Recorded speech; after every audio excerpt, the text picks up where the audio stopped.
Greeting folks, our lesson for today is about appreciation, gratitude. Brought to you by Dr. George Tanis and narrated by Lydia. There comes a time in everyone's life when people hit their lowest point. Simply put, they hit rock bottom.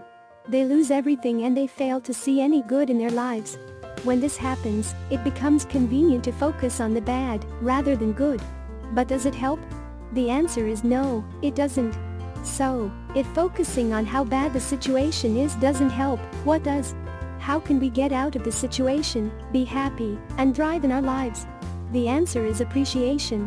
In 2003, two scientists, Robert A. Emmons and Michael E. McCullough, conducted an experiment.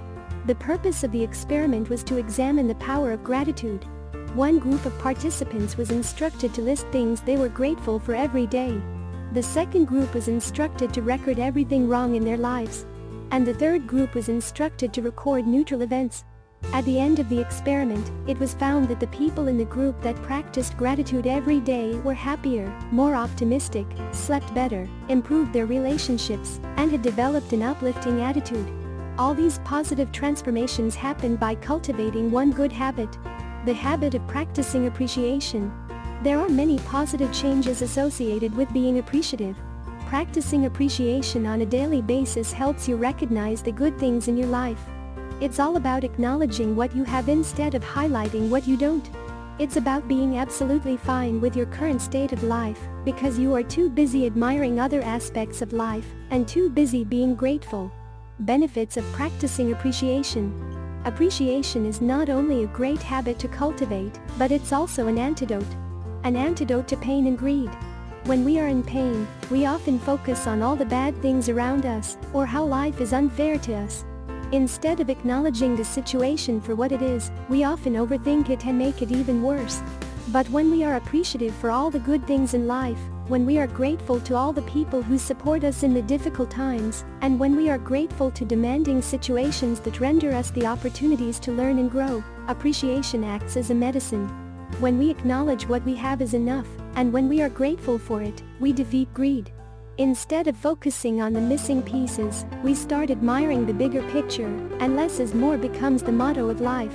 Imagine a world where everyone believes whatever they have is more than enough, and what they have can be shared with others.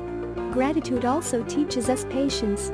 When you develop a habit of being grateful, you can become less impulsive and more patient. How? Consider this simple question: would you spend $12,000 on a car right now, or would you rather spend $9,500 on the same car in 3 months? An impulsive and impatient person might choose to spend today. But when you practice appreciation, the wait does not bother you, because the missing piece is not the center of your attention anymore. It's just an aspect of a bigger picture.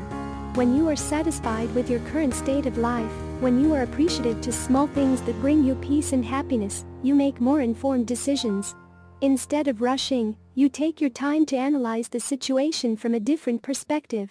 Being appreciative also improves your relationships. When was the last time you appreciated an employee or coworker's hard work? When was the last time you were grateful to have a wonderful family? When was the last time you acknowledged the value of your friends? When you express gratitude, you let people know that they matter. You tell them that whatever they've done for you, you are grateful for it all. You tell them that their presence is appreciated, their efforts matter, and you want them to stay in your life. Being appreciative also helps you shift your focus from yourself to others. In short, gratitude makes you less self-centered and makes you humbler. Cultivating this habit not only improves your psychological health and mental strength, but it also helps improve your physical health. How?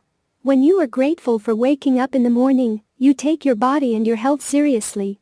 Being grateful also improves your sleep cycle.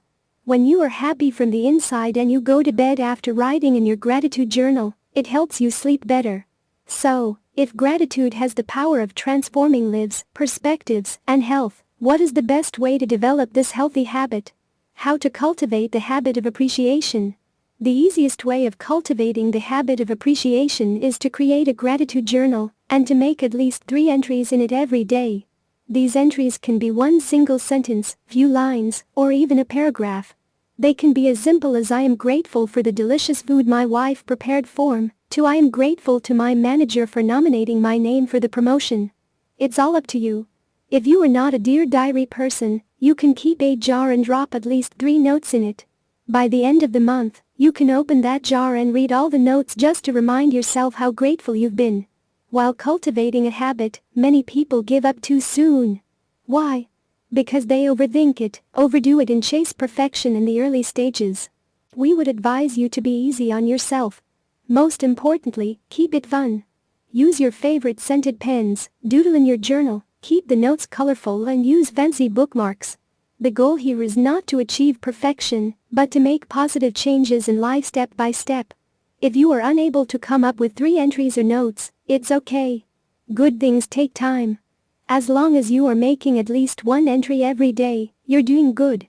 You are taking steps in a positive direction and you are not stopping. And that's what matters. Keep going. The essay. Please write an essay, up to 2 pages, about a past experience you or someone you know were not being appreciative of something. Tell us in detail, who, what, when, where, why, to whom, the time, the place of what you did, the outcome. And tell us in detail how you could have changed that use from what you learned today, so the outcome would have been good. Internalize this lesson. Make it become a part of you. Share your story in the forum. Our advice is for you to practice being appreciative for at least a week. Tell others around you to point out any event in which you didn't.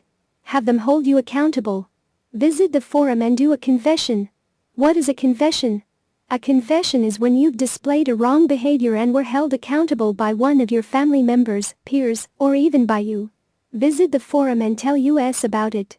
We will give you feedback. Make sure to watch the video about confession for more details. Furthermore, become a member of the forum and give feedback to others. That's how you gain practice in becoming a certified life coach.